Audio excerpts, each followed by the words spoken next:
Un largo viaje a la oscuridad, capítulo 14, primera parte. Bien, dijo el anciano sentado sobre la piedra, mirando a Quiroga mientras ensayaba una enigmática sonrisa. ¿por dónde empiezo? ¿Qué le parece si empieza por contarme dónde diablos estamos? Contestó Quiroga. Eso por empezar, por supuesto. Abel se restregó la barba con ambas manos y asintió. Echó una mirada hacia la cueva y luego, en un gesto algo teatral, señaló hacia arriba, donde pendían aquellas enormes estalactitas. ¿Ve eso que está allá arriba? Dijo. No esperó que Quiroga respondiera. Son estalactitas. Todo el mundo sabe que se llaman así, pero nosotros le pusimos otro nombre.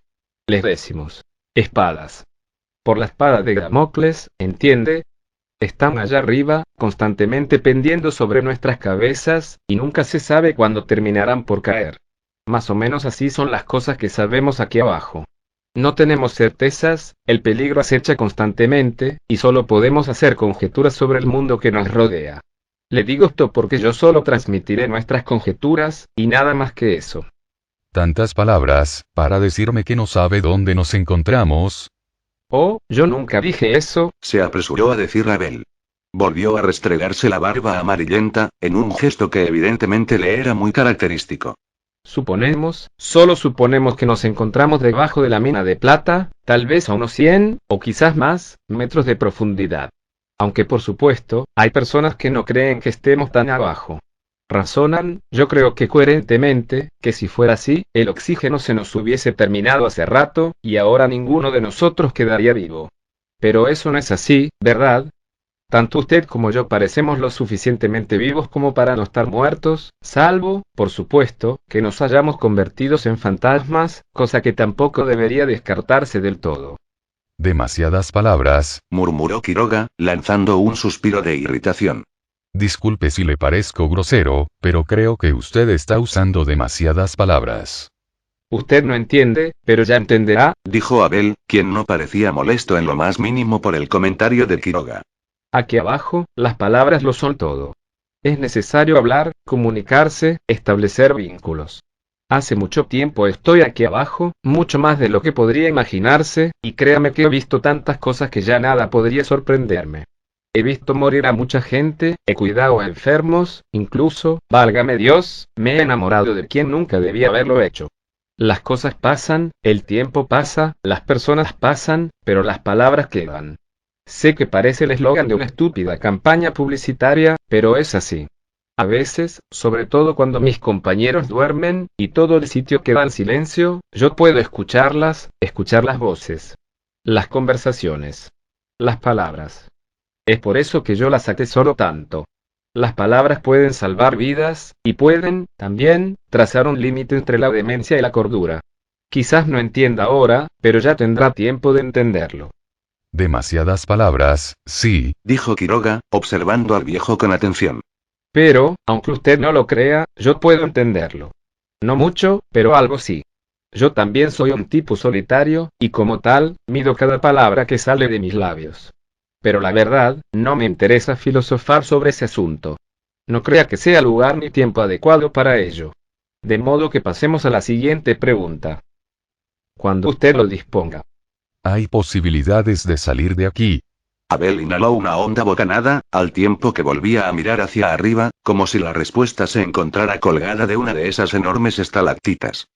Bueno, posibilidades, tal vez las haya, pero que yo sepa, nadie hasta ahora ha conseguido escapar. ¿Lo han intentado? Le pareció que el viejo, por primera vez desde que comenzara la charla, se ponía algo nervioso. Bueno, pues sí. Eso creo. Supongo. ¿Sí o no? Es que tengo dudas. Aún al día de hoy, me pregunto si esos jóvenes realmente quisieron escapar, o solo fue un intento de suicidio. ¿Cómo? ¿Por dónde trataron de escapar? El viejo señaló hacia la oscuridad, hacia el lugar donde el terreno entraba en declive.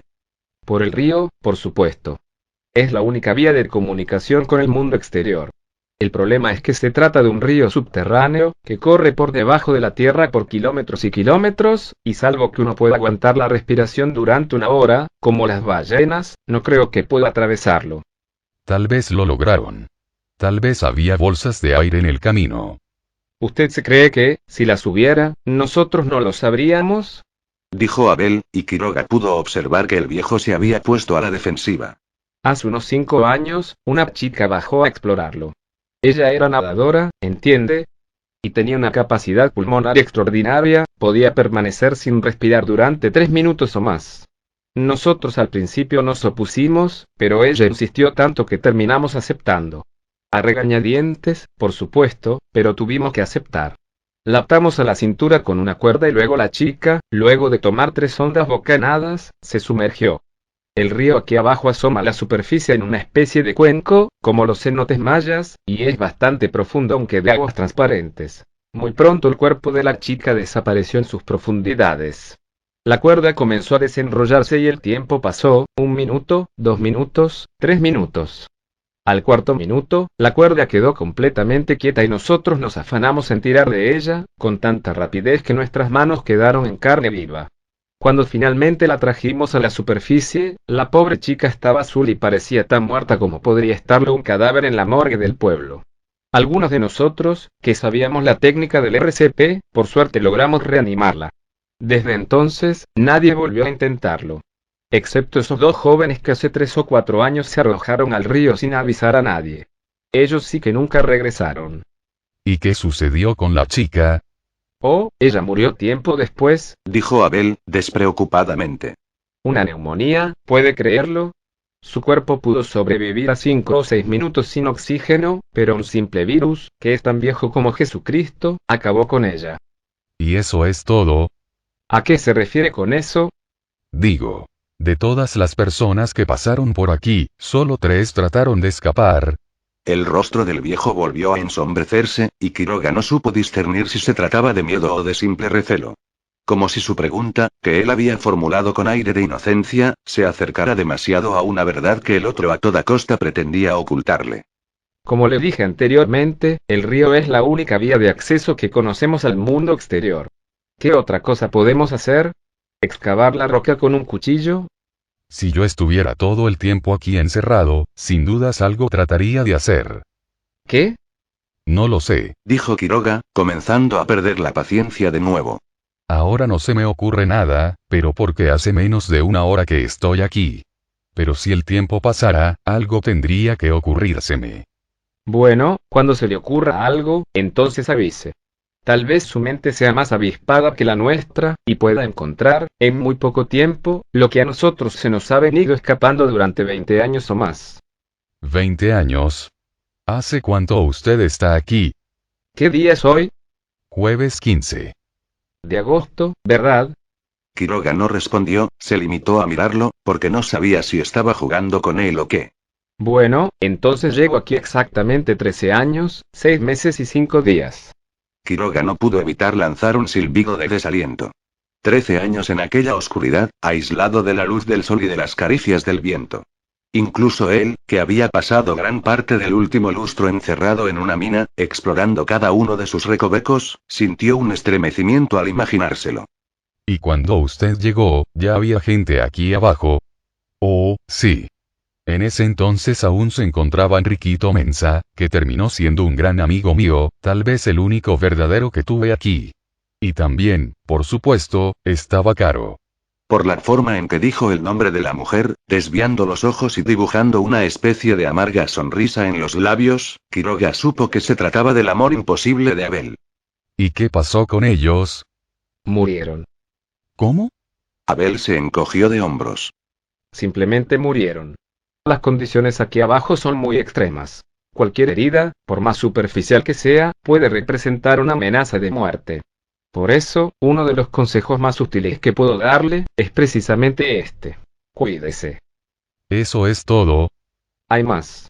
Pero se lo diré a su debido tiempo. Volvió a rascarse la barba, con expresión pensativa.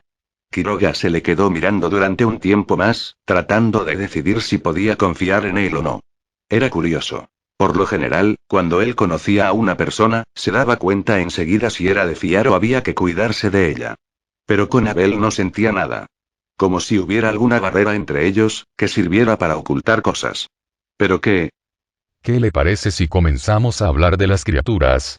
Dijo al fin, decidido a seguir adelante con el asunto. Es decir, ¿qué son? ¿Qué es lo que pretenden de nosotros? Abel lanzó una pequeña risotada, y Quiroga extendió sus manos en señal de perplejidad. ¿Qué le resulta gracioso? Disculpe, es que esa frase me hizo acordar a una película. ¿Recuerda usted a Isabel Sarli, la actriz porno? Ella se hizo famosa diciendo algo parecido. Supuestamente, en una de sus viejas películas, un campesino la arrinconaba en un galpón de heno, con intenciones que eran más que evidentes. Pero ella, no dándose por enterada, o al menos fingiendo que no, le decía: ¿qué pretende usted de mí? Lo curioso es que ella nunca dijo algo así, ese diálogo en la película es inexistente, pero de alguna manera quedó en el imaginario popular. Vio que Quiroga no lo acompañaba en su humor risueño y calló, tosiendo sobre su mano. Perdón, Dijo. ¿qué es lo que saben sobre las mantarrayas? Repitió Quiroga, tratando de armarse de paciencia. Bueno, creo que será mejor que lo vea con sus propios ojos. Dijo Abel, incorporándose de su improvisado asiento. Acompáñeme, tengo algo interesante para mostrarle. ¿A dónde vamos? No se preocupe, no iremos muy lejos, Y volvió a lanzar una de sus irritantes risadas. está solo a unos pasos de distancia. Tomó la bola azul, que había dejado sobre su regazo, y comenzó a caminar en dirección contraria a la cueva donde dormían los otros habitantes. Cuando vio que Quiroga no lo seguía, se dio vuelta. ¿Va a venir, o no? ¿Qué son esas bolas de luz? ¿De dónde las sacaron? Un regalo de las babosas. Respondió el viejo, alzando el objeto en cuestión hasta la altura de los ojos. ¿No son maravillosas? Se encienden con el calor del cuerpo. Antes teníamos 4, pero una de ellas dejó de funcionar hace algunos años atrás. Así que debemos conformarnos con estas 3. ¿Las babosas no les regalaron otra? Preguntó Quiroga, tratando de parecer sarcástico. Pero el otro no se dio por aludido. No. Y ya verá por qué no. ¿Viene? Claro, Dijo Quiroga a regañadientes, preguntándose si, de todos los anfitriones posibles, no le habría tocado el menos indicado. Continuará. Muy buenas amigas y amigos, he aquí otro capítulo de esta historia. Espero que la estén disfrutando. Para terminar os dejo con 2 historias más. Que tengan un buen día y hasta el próximo vídeo de terror. El portero. Al fin había terminado ese tedioso trabajo. Hoy era uno de esos días en los que simplemente caminar por la calle era equivalente a tomar una ducha. La humedad presente era tal que el señor plomero se sentía atravesando gelatina viscosa e invisible. Los 40 grados que hacían en la calle no hacían más que distorsionar el pavimento y convertir el centro urbano de la capital federal en una suerte de escenario postapocalíptico de guerra nuclear, en el cual los desgraciados sobrevivientes no hacían otra cosa más que vagar de aquí a allá con caras agobiadas y corbatas demasiado apretadas. Nadie se detenía más de lo necesario y, contrario al bullicio que normalmente toma lugar en aquella zona rebalsada de actividad, era notoria la falta de voces gritando, hablando por teléfono y de cualquier tipo de conversación humana, de hecho. Al contrario, el ruido de los motores de autos, colectivos y camiones era predominante. Había llegado aproximadamente a la 1 de la tarde a aquel antiguo edificio, vestigio del antiguo diseño señorial que predominó en Argentina hacía menos de un siglo, al que ingresó luego de intercambiar algunas palabras rápidas con el encargado sobre el problema en las tuberías del sótano. Dedicó 40 minutos apantallándose con la mano en un intento vano de juntar un mínimo de aire potable, resollando por el olor a podrido y estirándose el cuello del mono de trabajo un mínimo de 30 veces antes de terminar el arreglo. Necesitaba una ducha con urgencia, pues sospechaba que esos 40 escasos minutos ahí abajo habían fermentado un equivalente a 100 años al hedor esparcido por sus axilas.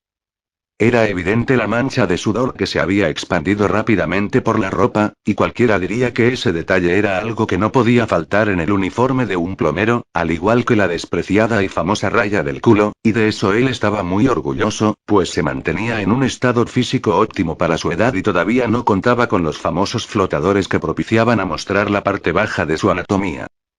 Sin embargo, y a pesar de su profesión, el señor plomero era de esos raros especímenes que nunca terminaban de acostumbrarse a la suciedad inevitable que conlleva su actividad, y no era extraño para él ducharse entre cada trabajo terminado. Una vez juntadas todas sus herramientas y con su caja en mano, echó un último vistazo a su obra de arte del día, la terminación del pegamento había quedado un poco menos que perfecta.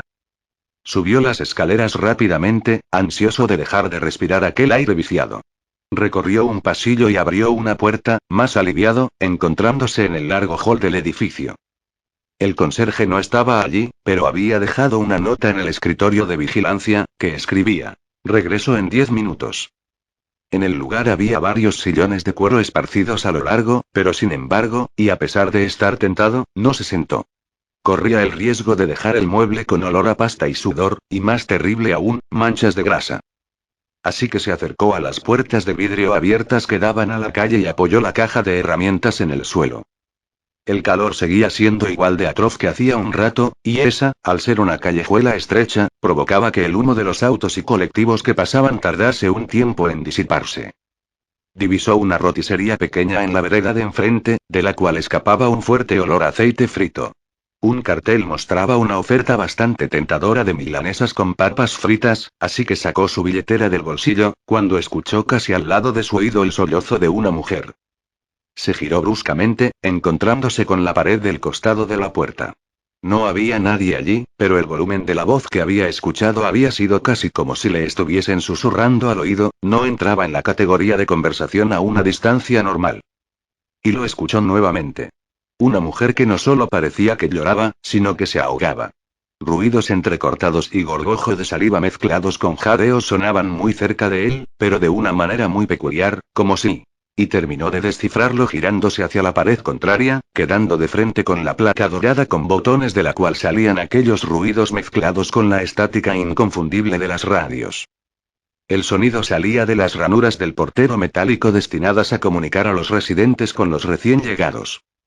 El plomero se acercó rápidamente a una vez que su cerebro elaboraba varias teorías, siendo la más factible de ellas que se tratase de una persona con una emergencia de salud. Un ataque de asma, una reacción alérgica o peor aún, un paro cardíaco.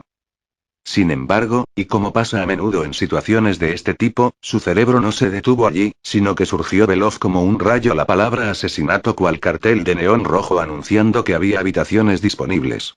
Imaginó a la víctima, una mujer joven, huyendo de su marido, el cual, luego de haber descubierto mensajes sospechosos en su celular, no había podido controlar su furia, alimentada por el herido orgullo, y se había abalanzado contra ella persiguiéndola hasta la cocina, el lugar donde usualmente se hallaban los teléfonos porteros. Forcejeos apresurados, ella no puede apartarlo, en la lucha su espalda choca contra dicho teléfono, descolgándolo. Y el asesino la estaba estrangulando en ese preciso instante. Señora. ¿En qué departamento está? El plomero gritó acercando el oído a la placa para oír más sonidos angustiantes. Después de unos interminables segundos en los que solo pudo escuchar la estática, surgió la voz de la mujer que casi, de manera inentendible y con un aliento casi inexistente, logró articular. Séptimo B. Y luego, estática. Consideró en ir a buscar al conserje, pero descartó esa idea rápidamente. Si de verdad alguna de sus teorías era correctas, esa mujer necesitaba de su ayuda con urgencia.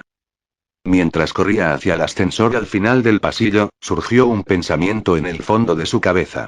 El mismo duró solo un segundo, pero fue lo suficientemente perturbador como para ponerlo aún más ansioso. No había escuchado ninguna voz de hombre. Entró al cubículo con una exhalación, cerró con brusquedad la reja corrediza y aplastó la mano sobre el botón con el número 7. El artefacto se puso en marcha con un ruido casi doloroso, como de engranajes viejos y poco aceite. Esperando, el señor plomero se preguntó si la mujer estaba en tal apuro en medio de su ahogamiento que, en vez de llamar por teléfono a una ambulancia, decidió acercarse al portero, en el cual su posibilidad de ser escuchada se reducía a la mínima. La parte de su mente que más se alejaba de lo solidario le recordó que los secuestradores cada día encontraban nuevas formas de llevar a cabo sus operaciones. Si esta era una nueva estrategia, no la encontraba del todo efectiva, ya que él podría haber decidido llamar a una ambulancia o al conserje. Sus cavilaciones aún estaban en marcha cuando el aparato finalmente, con una sacudida, se detuvo en el séptimo. Corrió la reja de un tirón y se apresuró al pasillo divisando la puerta que él buscaba a solo unos metros. La puerta estaba entornada, cosa que le extrañó, pero sin darle muchas vueltas ingresó al departamento de una zancada. Inmediatamente, sintió náuseas por la ola de hedor pútrido que le chocó en la cara. Una mezcla entre humedad, encierro, comida podrida y algo más que no lograba identificar, pero parecido al olor que largan los animales en el zoológico. Estaba todo a oscuras, excepto por la luz amarillenta de una lámpara encima de una mesita en el espacio que él reconoció como el living y la que entraba desde el pasillo. A su derecha estaba la cocina con la puerta abierta en su totalidad, y el teléfono colgaba del cable torzado conectado a una placa dorada con un botón, lo cual era lo único que llegaba a distinguir con claridad, junto con los azulejos. El único sonido presente era su propia respiración y la estática del auricular.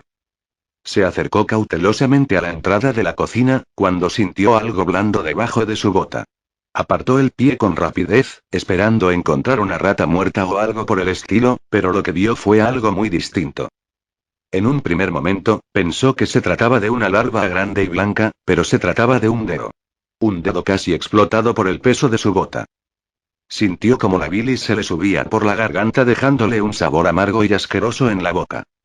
Se dio media vuelta, reprimiendo las ganas de devolver su desayuno. Ya estaba llegando a la puerta cuando escuchó la voz de mujer más seductiva que había oído en toda su vida. La misma tenía esa distorsión característica de las radios y provenía, cómo no, del auricular colgante. Bonita obra de arte tienes allí. Sí, esa desagradecida se lo merecía. Llenarle los pulmones de cemento fue una idea muy ingeniosa para conservar su pose. La voz hablaba en un tono sensual y atrayente. Y aunque el señor plomero se considerase una persona bastante imperturbable, aquello lo descolocó por completo. Su corazón se saltó un par de latidos, le faltó el aire y sus piernas temblaron. Y no era precisamente porque una voz le estuviese hablando desde un auricular en un edificio en medio de Buenos Aires. Y ella también, podría haber dicho que no desde un principio. Tuvo lo que se merecía.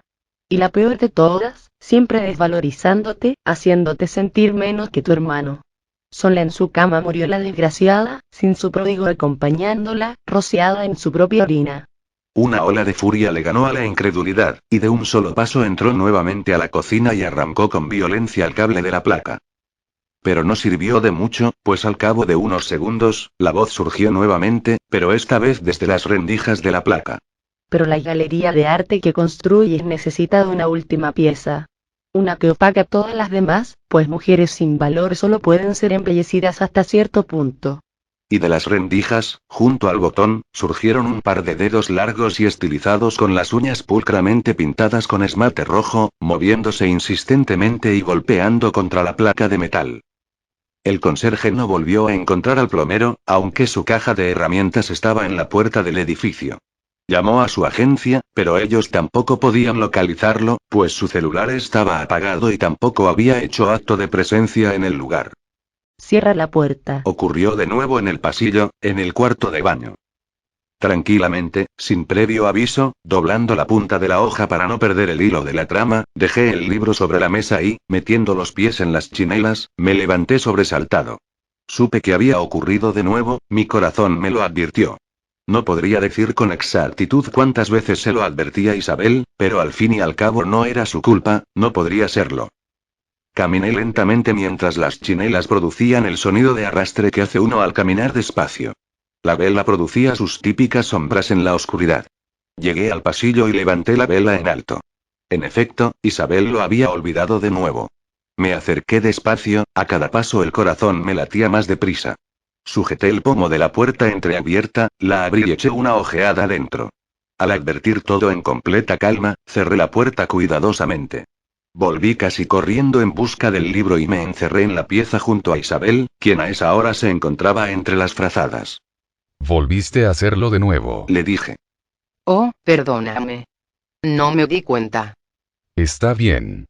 No es nada. Soy una descuidada. Fue en el baño, ¿verdad? Sí. Ya la cerré. Trataré de no olvidarlo la próxima vez. De acuerdo. Cada vez que ocurría para esa hora, no me daban muchas ganas de charlar en la cama. Le di un beso y, soplando la luz del candelabro, me acurruqué y me zambullí en mi mar de pensamientos, esperando no tener ningún mal sueño esa noche.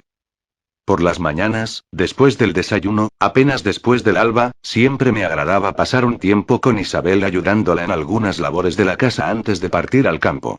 Hablábamos de casi todo. Las labores de casa, la economía familiar, mi trabajo como jefe de estancia. Pero lo que más nos gustaba era el arte, sobre todo la música y la pintura. Es verdad que no teníamos mucho dinero, pero hace un par de años, cuando tuvimos buena cosecha, pudimos propiciarnos de algunas piezas de pinturas y mandarnos a hacer retratos propios. Pero lo que más nos emocionaba, era poder tocar sonatas de Mozart en el nuevo piano que teníamos en la sala común. Isabel sí que sabía sacarle provecho al nuevo instrumento. Ella había estudiado música con un profesor particular cuando joven, y de vez en cuando me enseñaba alguna que otra bonita melodía. Yo me deleitaba escuchándola tocar todo el día del sábado. Pero en fin, esto no es más que un simple intervalo, algo simple que hacen todos los escritores y narradores de historias, una forma de conocimiento de los personajes, de su papel o no papel en la trama. De esto ya no hace falta hablar más, ¿verdad? Espero que no, no quisiera comprometer al lector a tener que atar cabos innecesariamente. Era algo que molestaba a muchos cuando debíamos asistir a alguna fiesta familiar o a algún evento social. Era ridículo estar parado o sentado cerca de las puertas, cerrándolas porque algún tonto descuidado había olvidado hacerlo. O incluso, estando con ellos en casi un completo silencio y de repente tener la necesidad de levantaré con rapidez para cerrarla, teniendo que soportar las miradas extrañadas de los demás. A veces hacían bromas, a veces preguntaban con sinceridad, pero ya estaban tan acostumbrados que no le prestaban mayor atención, ya aburridos del tema, y yo me iba liberando de sus miradas, de esas miradas que no comprendían. Muchas veces traté de explicar mi malestar, mi ansiedad, mi terror a ver una puerta apenas abierta. Pero nadie podía siquiera comprenderlo, les parecía completamente ridículo. Isabel estaba preocupada por mí, por mi bienestar, y si hubiese podido, me hubiese traído alguno doctor particular a casa. Pero no teníamos dinero y yo no quería saber más nada del tema, simplemente no quería saber de psicólogos ni el porqué de mi mal, al fin y al cabo podría vivir con ello. Vivir en el campo no fue coincidencia. Es fácil entender que en la ciudad, con tanto bullicio, era imposible poder tener una vida tranquila. Tal vez pude haber sido comerciante, tal vez pude haber tenido un estatus más alto en cuanto a dinero se refiere, pero esas son historias imposibles. La sola idea de no escuchar que la puerta se cerró totalmente, me pone los nervios de punta. Muchas veces pensé en quitarlas de la casa, sacarlas de sus marcos y quemarlas en la chimenea.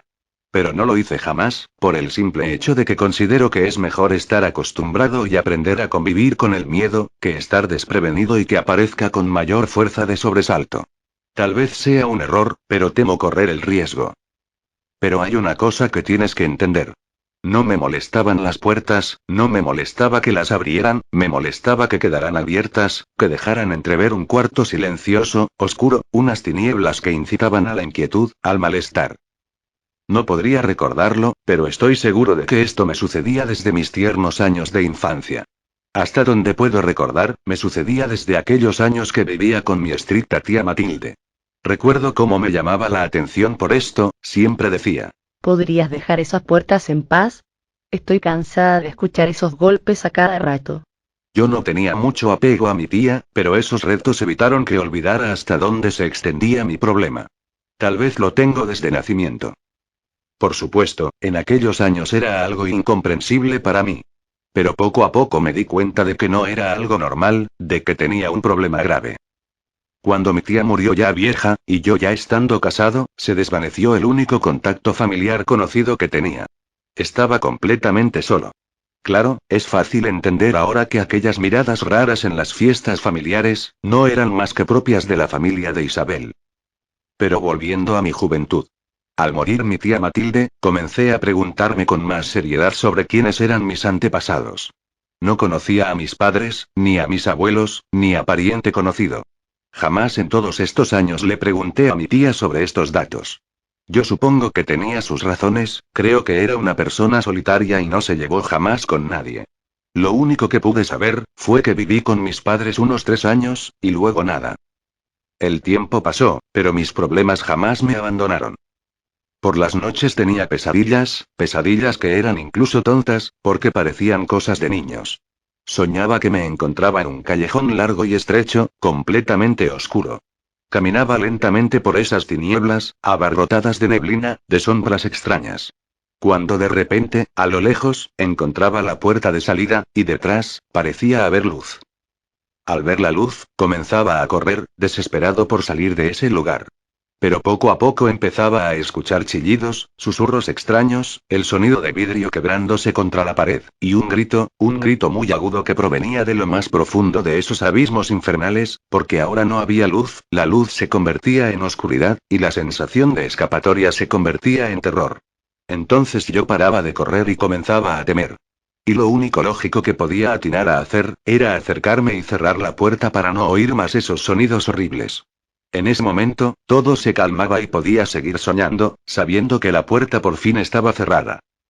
Muchas veces intenté reunir valor para entrar en el cuarto, pero ese valor no tardaba en convertirse en miedo, miedo que me perseguía a cada instante y en cada rincón de mi cuerpo. Cuando decidí contarle esto a Isabel, ella intentó sacarle algún sentido que me parecía ridículo. Ella sugería que yo de niño les temía a monstruos o tenía miedo a la oscuridad. Pero eso no explicaba por qué ningún otro chico, de los tanto que hay, que le temen a monstruos o a la oscuridad, no tuvieron problemas de adultos. Ella solo decía que yo podría ser un caso especial. Claro que yo le dije que podía tener razón, no quería preocuparla más con esto. Pero yo no estaba seguro tampoco si quería conocer más allá de estas pesadillas. Comencé a preguntarme por mis padres. ¿Qué pasó con ellos? ¿Dónde estaban? ¿Me abandonaron? Cada interrogante venía acompañada de otra. Entonces decidí que lo mejor era rebuscar entre las pertenencias de mi tía para ver qué podría encontrar. Encontré papeles viejos, alguna que otra joya, recuerdos de juventud y varias cartas, muchas cartas de hecho. Leí estas cartas con la esperanza de encontrar alguna referencia, algo. Matilde era tía parte de madre, tal vez podrían haberse escrito debido a que vivían a la distancia. Una carta que encontré, poseía información sobre el nombre de mi madre. Mercedes Campos. En el ayuntamiento encontré mejor referencia. Había estado casada y había tenido un hijo a los 16 años. Pero también me enteré de la triste noticia de su defunción. Fue aquí cuando me enteré de todo. Fue aquí cuando rompí la regla de no querer saber nada al respecto. Pero mi problema había llegado demasiado lejos y necesitaba excavar el pasado. Resulta ser que mis monstruos son reales. Pero muchas veces los monstruos se disfrazan de personas que hacen mal sin saber por qué o con qué propósito, simplemente actúan. Jamás revelaré aquí el porqué de mi mal, es demasiado delicado para hacerlo viral. Pero supongo que tú te haces alguna idea al respecto.